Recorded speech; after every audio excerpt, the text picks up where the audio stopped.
What's up guys, Asian here again with another PTS video, and instead of boring you guys with a view of basically my character standing there for this entire video, instead I thought I'd show you some gameplay of Divinity Original Sins 2, the new game that I'm starting up. I'm starting to get into mods here, just because I've played through this quite a few times, so it's nice to be able to kind of get a sort of fresh reskin. Unfortunately, I forgot to activate a lot of them, so this is pretty much vanilla as you can get. So I'll have to go back and restart the new game. But this particular video, we'll be discussing the Dragonite tank in Dragonhold, specifically whether or not there's still going to be very good tank option moving into Dragonhold. So why are Dragonites suddenly sort of on the chopping block? Well, they made a change with Engulfing Flames. As you can see here, Engulfing Flames now deals additional fire damage based on how much spell damage you have. So for every 333 spell damage, you get 1% additional flame damage done. Now on live, it is a flat 10%. So in order to get that same 10%, you'll need to have 3,330 spell damage. As a tank, obviously, it is actually fairly difficult to get that high of a spell damage unless you're purposely building for it, in which case you're probably giving up quite a few things like resistances, survivability, that kind of stuff. Things that are kind of important to, have on hand as a tank. So usually you will be close to about 4% or so when it comes to how much spell damage, how much flame damage you're going to be getting from Engulfing Flames. Now, this sort of only really impacts the, not really the top end guilds. Those top end guilds are typically speaking going to be running a lot of stamina necromancers. Obviously, stamina DPS do not run a lot of flame damage, and so it doesn't really affect them. This is more for sort of progression guilds, and for those guilds who are score pushing, things like Asylum or Cloud Rest, where magicka DPS are a little bit more common. Because obviously flame damage is a huge component of magicka DPS through your flame damage light attacks, blockade of fire, and other sort of sources of flame damage like your fire enchant. And so dropping from 10% to 4 to 5% is actually a fairly noticeable drop in DPS. So because of this, DK tanks are kind of, at the very least, thought to be on the way out for Dragonhold. Now this might not necessarily be the case. Why is this? Well, stamina DPS are still a thing, and stamina Dragonites, their DPS still do not match up with stamina Necromancers.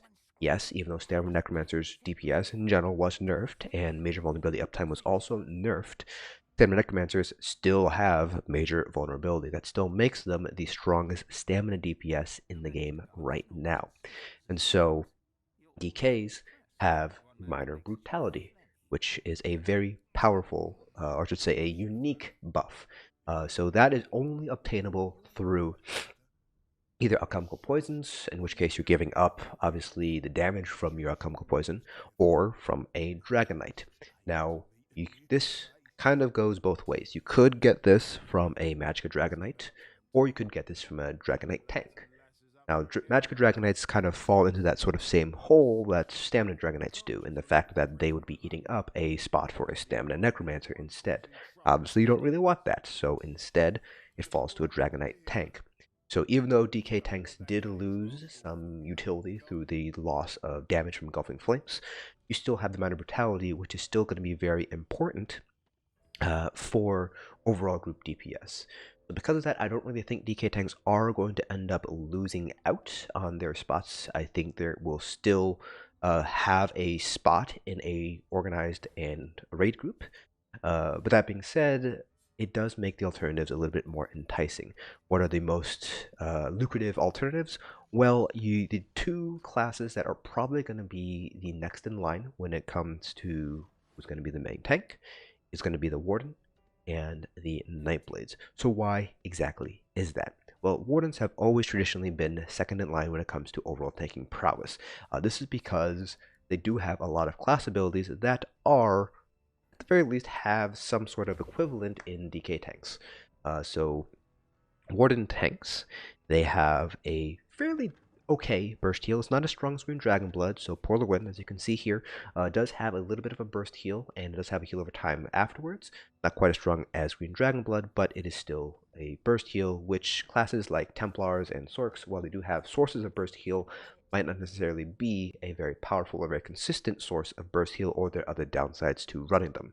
Nightblades as well have a quasi burst heal as well. Here you can see here it's not quite as bursty, but it is still a very powerful heal over time. So both the Nightblade and the Warden have this sort of healing self-heal that is consistent and powerful. You can also argue that Necromancer tanks also have something through this, through Hungry Scythe, which should be popping up right about now. So that's also a decent option here, but Necromancer tanks have a couple of weaknesses that are sort of offset. I should say that Wardens and or Nightblade tanks don't really have. So in the Warden tank side of things, they have a source of immobilization as well as a class chains, so they don't need to rely on Silver Leash in order to pull enemies towards them. They also have a source of minor protection as well, and they also have a source of major protection through Northern Storm. So they do have quite a bit of additional utility there. They also have one of the only sources of major heroism in the game, which gives them a nice boost to their ultimate generation, giving them higher Warhorn uptimes. So generally speaking, Wardens do have a very nice toolkit. Now the one downside of Wardens is that their unique buff is minor toughness. This is normally going to be gained by a Warden healer instead, or I should say it's easier to get it from a Warden healer compared to a Warden tank. So that's kind of one of the downsides of a Warden tank. Now, Nightblade tanks are good, mainly because they have a lot of sources of mitigation. So, for example, Relentless Focus, which is popping up right now, you get a total of additional 10% additional mitigation, which is unique to the Nightblades. So in instances where you want some additional mitigation, Nightblade tanks are very powerful. So for example, Sunspire hard mode, the main tank is usually a Nightblade because they're able to get a lot more mitigation to help them get through Marked for Death. While it's not impossible for a DK or a Warden or any other tank to live through that, it is easier for the Nightblade to do it because of that additional 10% mitigation. The other thing with Nightblade tanks is they are the only other source of Minor Savagery, which is the increase in weapon crit. Weapon crit, stamina DPS, stamina Necromancers as their DPS. Naturally, that's a good fit there for the Nightblade tank. Now, unlike the Minor Brutality proc from DKs, it's a little bit harder to get the Minor Savagery proc because you do have to deal critical damage, but because it lasts for a fairly decent amount of time, you should still be able to get very good uptime on Minor Savagery, close to 100%, if not 95 to 90%. That's kind of where Nightblade tanks stand right now. They have this sort of good source of self-heal. They have a class immobilization through fear. Unfortunately, they do have to use Silver Leash as a chain, so that is one downside going for them. They have a source of stamina return, kind of share that with Wardens, so that's pretty nice as well. But the big thing with Nightblade tanks is the fact that they have that sort of combination of good mitigation. They have a fairly decent self-heal, not quite as strong as the Warden or DKs, but still pretty respectable.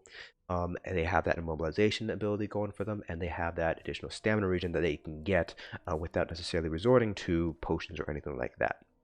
Now, in terms of the other three classes, Templars, Sorcs, and Necromancers, all of them are fairly decent tanks. So, for example, Necromancers have that self-heal, they do have a immobilization, and they do have a chains, but they don't really have a good source of getting stamina back while blocking compared to a DK, a Warden, or a Nightblade, or even a Sorc. Sorcs at the very least can use Dark Deal to get some stamina back. Dark Deal does have a cast time associated with it, but at the very least, they can, with proper kind of timing, they should be able to use Dark Deal to get some stamina back. Necromancers don't really have that. Where Necromancers shine is through the additional ultimate generation. I've kind of talked about this a lot in my Necromancer tank build videos, but that's generally where Necromancers really shine, which is not necessarily something you really need in a tank. It's usually more about group support, and to be honest, yes, the higher ultimate generation is great, but it does have quite a steep learning curve, and it's more beneficial to have something like Minor Brutality or Minor Savagery instead, which should boost DPS more consistently, and I should say, yeah, more consistently is kind of the best way to put it there. In terms of Templars, the main weaknesses of Templars is the fact that they don't have a very good self-heal. It's been buffed a couple times, but it's still not really great compared to some other classes. They do have a source of stamina sustain, so that's pretty good, and they also have a pretty decent self-shield as well. But generally speaking, stamina Templars are not quite as strong in terms of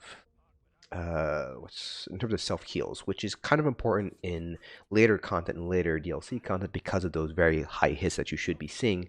If any of you guys who have run things like Cloud Rest Asylum or Sunspire kind of know the sort of damage that I'm talking about here.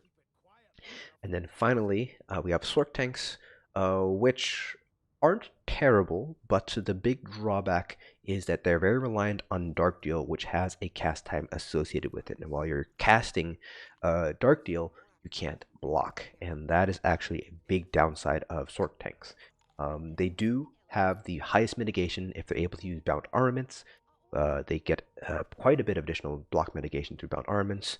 However, the fact that they have to rely on Dark Deal for their stamina regen is kind of killer. They do have a pretty decent self-heal with the Clan Fear, but the Clan Fear eats up 2 ability slots, which is actually quite a lot of ability slots for a tank. But I personally don't really think that Sorc tanks are really going to cut it here. So all that being said and done, I think the kind of fear that DK tanks are going to be overtaken by Warden tanks or Nightblade tanks is a little bit overblown. You're still going to want DK tanks there for the Minor Brutality at the very least for stamina heavy groups, and obviously in magicka heavy groups, you might replace the DK tank with a magicka DK instead, so that way you get the full flame damage plus you get the additional Minor Brutality from Eruption. But ultimately, I don't think DK tanks are going to necessarily fall out of fashion. They're still a very powerful tanking class, and they're still very, very great for people who are just starting to learn how to tank. They're kind of the definitive sort of stereotypical tanks in MMOs with all their skill abilities and things like that. So I don't think DK tanks are going to be going away anytime soon.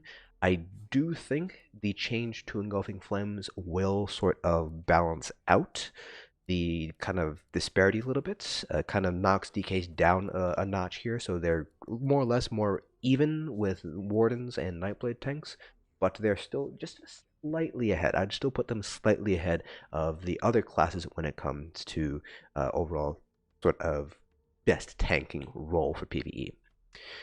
But that's pretty much it for this video. If you guys want to discuss this more, you can of course leave comments down in the comment section below. I'm more than happy to kind of discuss what you guys think might be happening with the tank meta. Of course, this is only week 2 of the PTS, so things might change in week 3 and beyond. So stay on the lookout for that. If things do change, I might do an update on this video further on down the line. But that concludes this video. I might do more videos like this in this format here. Instead of having you guys stare at UESP or ESO, my character just sort of stands there and just idles. I might just talk over some gameplay of Divinity or some other game that I am playing.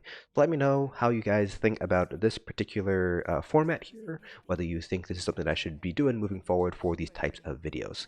But that is going to be it. Hope you guys found this informative, and I'll see you guys in the next dungeon.